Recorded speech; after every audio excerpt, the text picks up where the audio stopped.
शांति। पारस बुद्धि बनाने वाले दुख हरता सुख करता शिव बाबा की 21 मार्च 2022 की मुरली से गॉड फादरली यूनिवर्सिटी में पढ़ने वाले बच्चों प्रति होमवर्क। बाबा हमसे कुछ पूछ रहे हैं, हम सब बाद में उसका साथ साथ जवाब देंगे। बाबा कहते, शिव बाबा कहें या शिव बालक कहें, शिव बाबा भी है तो माँ भी है।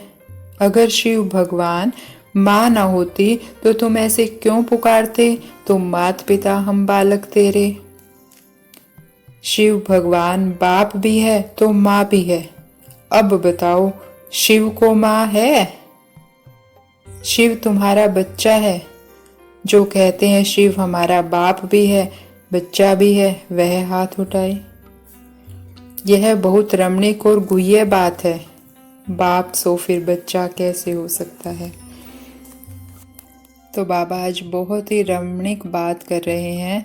बाबा कहते हैं मैं तुम्हारा बाप भी हूँ तो बच्चा भी हूँ। तो क्या हम सब ने शिव बाबा को अपना बच्चा बनाया है? बच्चा क्या होता है और क्या हम बाबा के साथ वो रिलेशन निभा रहे हैं? अगर निभा रहे हैं तभी तो वो बच्चा है ना। सिर्फ मुंह से बोलने से थोड़ी बच्चा हो जाएगा, हमें वो रिश्ता निभाना भी है। तो बाबा है क्योंकि वो हमें वर्षा देता है। अब बाबा कहते हैं तुम मुझे अपना वारिस यानी बच्चा बनाएंगे तो मैं तुमको 21 जन्मों के लिए वारिस बनाऊंगा। तो हम बाबा को अपना वारिस बनाएंगे, मतलब वारिस को हम अपनी सारी प्रॉपर्टी देते हैं। तो बाबा को भी अपनी प्रॉपर्टी, बाबा ये घर भी तेरा, ये मकान भी तेरा, सब कुछ मेरे शिव लाल का है, मेरे शिव बच्चे का है। तो अगर हम उसे एक जन्म के लिए अपना वारिस बनाएंगे तो 21 जन्मों के लिए वो हमें अपना वारिस बनाएगा। और बाबा सीधा कह रहे हैं कि इस समय के बच्चे तो बाप से धन लेते हैं, लेकिन यह शिव बच्चा कहता है मुझे तुम्हारा धन क्या करना है, मैं तो तुमको बादशाही देने आया हूँ।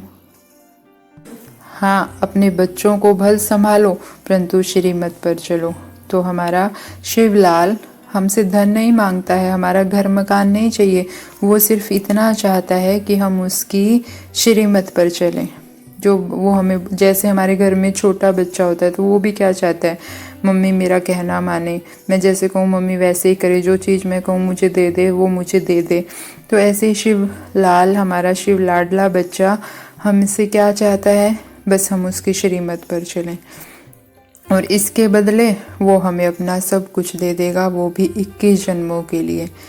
तो आज से हमने वैसे तो सबने अपने शिव को बच्चा भी बनाया हुआ है, लेकिन आज से हम शिव लाडले का बहुत ध्यान रखेंगे। अगर आपके 2 बच्चे हैं तो उसे बड़ा बच्चा, घर का बड़ा बच्चा बनाएं ताकि वो अपने छोटे भाई बहनों का सबका ध्यान रखे और जहाँ ज़रूरत हो उस रिश्ते का यूज़ करें। जा अपने भाई को संभाल, जा अपनी बहन को संभाल।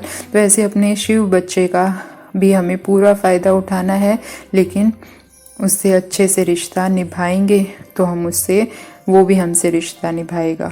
तो हम बाबा से इस रमणीक संबंध का भी अनुभव करते रहेंगे। बाबा ने कहा योग से 21 जन्मों के लिए तंदुरुस्ती, तो पढ़ाई से राजाई मिलेगी। तो हमें पढ़ाई भी पढ़नी है क्योंकि हमें राजाई भी चाहिए, और जो पढ़ाई से हमें बात समझ आती है उस पर योग भी करना है ताकि हमारे 21 जन्मों तक तंदुरुस्ती भी रहे। जैसे आज हम योग कर सकते हैं कि मैं होली हंस हूँ। बाबा ने वरदान दिया कि जो हंस होते हैं वो पानी में तैरते भी हैं और उड़ते भी हैं। तो ऐसे ही होली हंस वो हैं जो ज्ञान का मनन चिंतन करते रहते हैं, यानी ज्ञान जल में तैरते रहते हैं और हमेशा ऊंची स्थिति में स्थित रहते हैं, यानी बीती बातों को बिंदी लगा क्या क्योंकि जाल से मुक्त हो उड़ते और उड़ाते रहते हैं। तो हम पहले तो चेक करेंगे क्या मैं ऐसी होली हंस आत्मा हूँ, या मैं क्या क्योंकि प्रश्नों में सारा दिन उलझी रहती हूँ। बाबा ये क्या हो गया, बाबा ये क्यों हो गया, दूसरी आत्माओं से भी तूने ऐसा क्यों किया, तूने ऐसा क्या किया। तो हमें इसमें उलझना नहीं है, बल्कि ज्ञान का मनन चिंतन करना है और ऊंची स्थिति में स्थित होकर उस आत्मा के पार्ट को साक्षी होकर देखना है। तो हम सारा दिन होली हंस बनकर उड़ते रहेंगे और अपने आप को मस्तक के बीच में चमकती हुई मस्तक मणि देखेंगे। मैं मस्तक मणि, और अगर कोई क्या क्यों आता भी है तो सामने बाबा को देख उन्हें सौंपते जाएंगे और सारा दिन शिव लाडले के साथ खेलेंगे कूदेंगे। तो ऐसी होली हंस बाप के संग में रहने वाले आत्माओं को ओम शांति।